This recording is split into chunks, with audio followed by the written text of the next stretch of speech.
I am Soumik Kaur, student of Postgraduate Government Institute of Physical Education, Banipur. Today, the topic of my presentation is Badminton Miller Wall Volley Test. Let's start this video.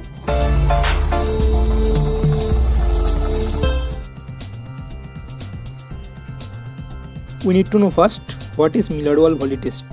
অর্থাৎ Miller wall volley test কি, এটা আমরা at first জানবো এবং এটা কত সালে start হয়েছিল, শুরু হয়েছিল, এটা আমরা জানবো অ্যাট ফার্স্ট। তো মিলার ওয়াল ভলি টেস্ট যেটা, এটাকে যদি আমি ব্রিফলি যদি বলতে চাই সবার ফার্স্টে, তাহলে আমরা বলতে পারি মিলার ওয়াল ভলি টেস্ট হলো একটি দেওয়াল থাকবে। মানে আমি কি করে মিলার ওয়াল ভলি টেস্ট করব ব্যাডমিন্টনের ক্ষেত্রে, একটি দেওয়াল থাকবে, দেওয়ালের সামনে দাঁড়িয়ে তার কিছু মেজারমেন্ট করতে হবে, দেওয়ালে কিছু মাপ দিয়ে, কিছু চক দিয়ে কিছু দাগ দিতে হবে। তো সেই মেজারমেন্ট করে তারপরে আমরা সেখানে কিছু টেস্ট করব। সেই যে টেস্ট করার যে প্রসেসটা র্যাকেটের সাহায্যে, মানে ব্যাডমিন্টনের সাহায্যে আমরা যে টেস্ট করব ব্যাডমিন্টন এবং শাটল ককের সাহায্যে, সেটা হলো Miller wall volley test. Step by step আমরা সেগুলো জানবো। তো ফার্স্টে বলেছে Miller wall volley badminton test.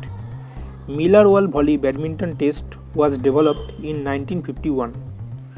1951-তে সর্বপ্রথম মিলার ওয়াল ভলিবল টেস্ট আবিষ্কার হয়েছিল।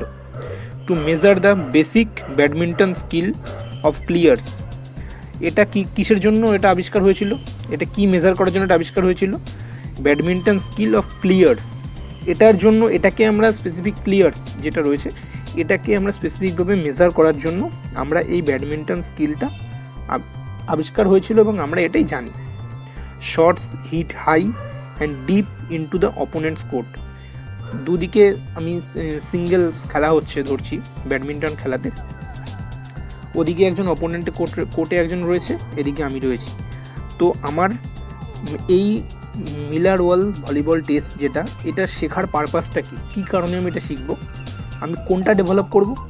শটস আমার হিট হবে, হাই হবে, হিট হবে কিন্তু সেটা হাই হবে, and deep into the opponents court. সেটা হিট হাই হবে এবং অপোনেন্টস কোর্টে যেন সেটা ডিপভাবে গিয়ে পড়ে, ডিপভাবে যে পড়ছে, এই যে পুরো জিনিসটা প্রসেসটা শেখার জন্যই কিন্তু আমার পারপাস এটা, যে আমি কি করে অপোনেন্ট কোর্টে বলটা ফেলবো, বলটা মিন্স শাটলকক ফেলবো, এবং কি করে সেই কোর্টে গিয়ে আমি একটা পয়েন্টস আনতে পারবো।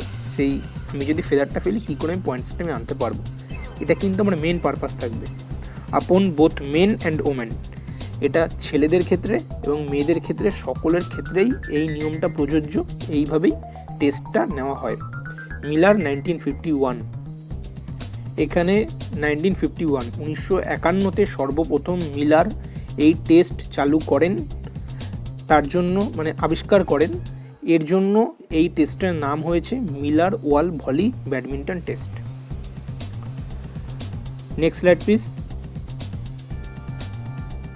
এরপর আমরা জানবো এই যে Miller wall volley badminton test রয়েছে, এটাকে যদি আমরা করতে চাই তাহলে আমাদের কোন কোন ইকুইপমেন্ট প্রয়োজন, অর্থাৎ কোন কোন ইকুইপমেন্ট প্রয়োজন মানে আমরা ব্যবহার করে আমরা এই টেস্টটা করতে পারি। ফার্স্টে রয়েছে স্টপ ওয়াচ, আমরা একটি স্টপ ওয়াচ নিতে পারি। স্পঞ্জ এন্ড শাটলকক, আমরা একটি ফেদার বা শাটলকক যেটা বলেছে স্পঞ্জ এন্ড, এটাতে টেস্টটা ভালো হবে। সমস্ত ধরনের ফেদারে কিন্তু এটা আমাদের নাও হতে পারে, ফেদারটা কিন্তু ওখানে ছিঁড়ে যাওয়ার সম্ভাবনা রয়েছে, তার জন্য sponge and shuttlecock. Badminton racket, একটি আমাদের ব্যাডমিন্টন র্যাকেট প্রয়োজন। মার্কিং টেপ, আমরা যেই মার্কিং করব, যে আমরা মেজার করছি, যেটা যে দেওয়ালে আমরা যে মেজার করব তার যে বিভিন্ন মাপ দেব এবং নিচে কোথায় আমাদেরকে সেটা মার্ক করতে হবে, কি করে ফেদারটা পড়বে, আমাকে কোন রেস্ট্রেনিং লাইনে দাঁড়াতে হবে, এই সব কিছু জন্য আমরা একটি মার্কিং টেপ ব্যবহার করব। চকটা আমরা কেন ব্যবহার করব, যে দেওয়াল রয়েছে, দেওয়ালে আমাদেরকে যেই মাপ অনুযায়ী আমাদেরকে হিট করতে হবে, তার জন্য আমরা চক দিয়ে সেই দেওয়ালে আমরা দাগ দেব। স্টেয়ারকেস, সিঁড়ি ব্যবহার করব। এগুলো হলো সব এখানে ইকুইপমেন্ট রয়েছে। এই ইকুইপমেন্টগুলো দিয়ে আমরা কি করি, মিলার ওয়াল ভলিবল টেস্ট আমরা শুরু করতে পারি বা করা যায়। Next slide please. এবার আমরা জানবো টেস্ট এরিয়া। টেস্ট এরিয়াতে কি বলেছে, টেস্ট এরিয়া বলতে এই যে টেস্ট যে করানো হচ্ছে বা টেস্ট করা হচ্ছে, তার প্রসেসটা, মানে যে এরিয়াতে আমরা টেস্ট করছি তার মেজারমেন্ট সম্পর্কে। A wall measuring at least 10 feet in width and 15 feet in height. একটি ওয়ালে আমরা এটা মেজার করব, সেটা যেন অন্তত 10 ফুট, সেটা measuring at least 10 feet width and 15 feet is height. 10 foot যেন তার প্রস্থ হয় এবং 15 ফুট তার যেন দৈর্ঘ্য হয়। Is marked with horizontal lines. আমরা এরকম দৈর্ঘ্য হয় বলতে একটা দেওয়াল রয়েছে, আমরা সেখানে 15 ফুটের একটি লাইন থাকবে, 15 ফুটের একটা লাইন কাটতে হবে, সেটা যেন দৈর্ঘ্য হয় এবং সেটা যেন দৈর্ঘ্য হয়, আর 10 ফিটের যেন সেটা প্রস্থ হয়। এরকম একটা লাইন আমাদেরকে হরাইজন্টাল লাইন্স ওখানে কাটতে হবে। 1 inch wide and parallel to the floor. 1 inch wide থাকবে, সেটা প্রস্থ থাকবে, এবং প্যারালাল টু দ্য ফ্লোর, সেটা যেন যে লাইনটা কাটা হবে সেটা যেন ফ্লোর যেখানে রয়েছে, মেঝে যেটা, সেই দিকে যেন সেটা প্যারালাল থাকে। The first line is marked at the height of 7 feet 6 inches. প্রথম যে লাইনটা রয়েছে is marked at the height of 7 feet 6 inches. প্রথম লাইনটা যেটা রয়েছে সেটা আমাদেরকে কাটতে হবে 7 foot 6 inch from the floor থেকে 7 ফুট 6 ইঞ্চিতে আমাদেরকে একটি প্রথমে মার্কিং, মানে চক দিয়ে আমাদেরকে সেটা কিন্তু একটা দাগ দিতে হবে ওখানে ফার্স্ট। এটা a line is also marked on the floor at the distance of 10 feet from the wall. একটা কিন্তু লাইন অবশ্যই আমাদেরকে দিতে হবে। সাপোজ আমি মনে করলাম আমার সামনে একটা দেওয়াল রয়েছে, ওই দেওয়াল থেকে 10 ফুট দূরে কিন্তু আমাকে একটা দাগ কিন্তু দিতে হবে ওখানে, বা মার্কিং টেপ দিয়ে কিন্তু ওখানে একটা টেপ মেরে দিতে হবে যে আমি ওখানে দাঁড়িয়ে হিট করব। শাটল ককটাকে আসবে, আমি নিজে হাতে নেব, একটার পর একটা এরকমভাবে আমি হিট করে যাব। হিট করলে কিন্তু আমি বুঝতে পারবো যে টেস্ট এরিয়াতে কোথায় আমি দাঁড়িয়েছি, এবং যেই মাপগুলো ওখানে দেওয়া আছে, মেজারমেন্টগুলো, সেগুলোকে আমি কিভাবে আমি ওখানে হিট করতে থাকবো পরপর। তার জন্য কিন্তু আমাকে একটা রেস্ট্রেনিং লাইনে কিন্তু একটা আমাকে মেজার করার জন্য ওখানে দাঁড়াতে হবে এবং একটা লাইন কিন্তু ওখানে দিতে হবে। এটা হলো test area. Next slide please.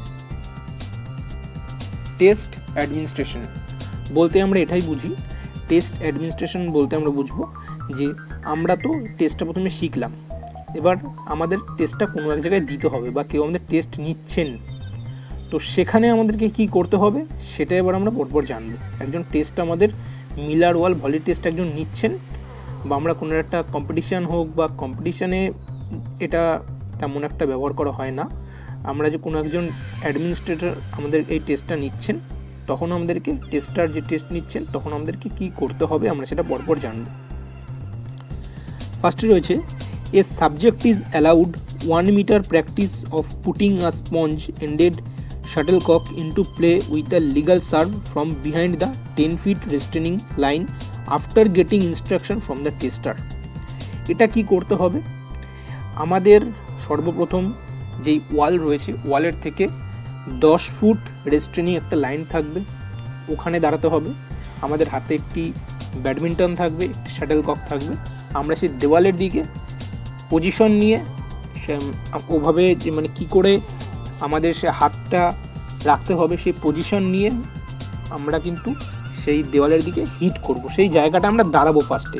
Tester যেমন আমাদেরকে ইনস্ট্রাকশন দেবে, আমরা অ্যাট ফার্স্ট ওখানে গিয়ে রেস্ট্রেনিং লাইনে দাঁড়াবো, ওয়াল থেকে 10 ফিট পিছনে। টেস্টার ইনস্ট্রাকশন দেওয়ার পরে আমরা ওখানে গিয়ে দাঁড়ালাম। The subject is now asked to volley the shuttlecock against the wall. এবার যিনি টেস্টার রয়েছেন তিনি আমাদেরকে বলছেন যে তুমি এবার যে টেস্টটা শুরু করো।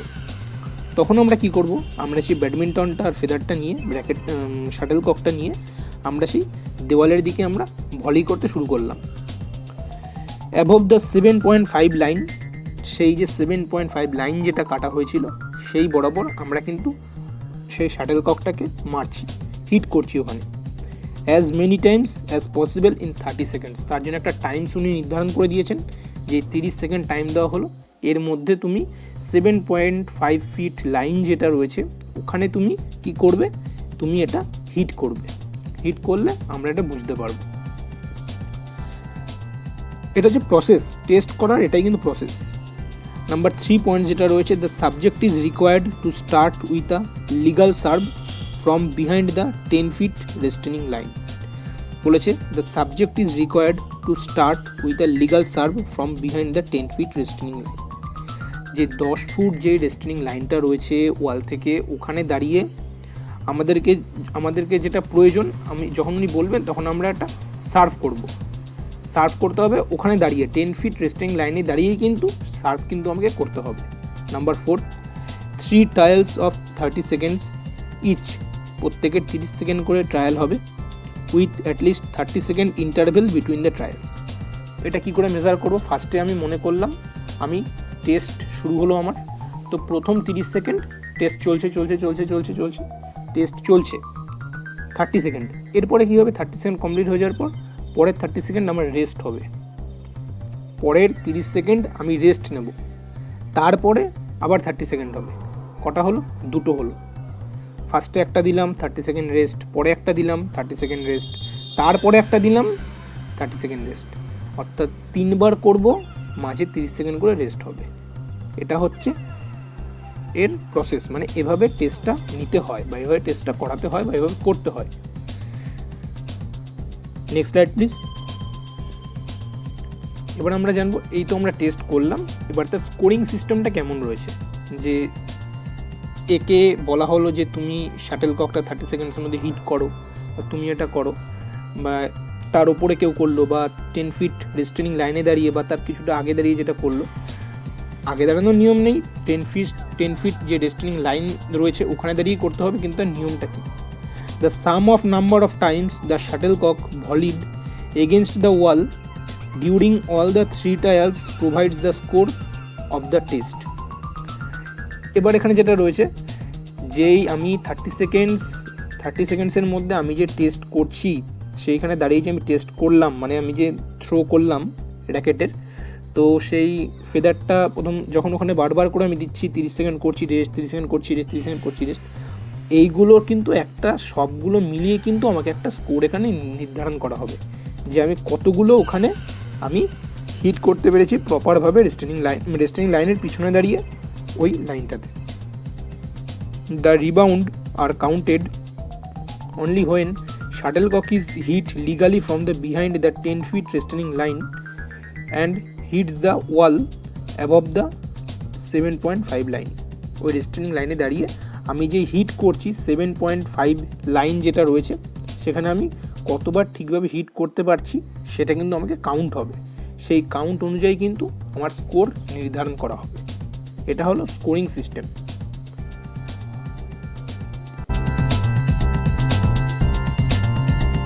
So today the topic of my presentation is over.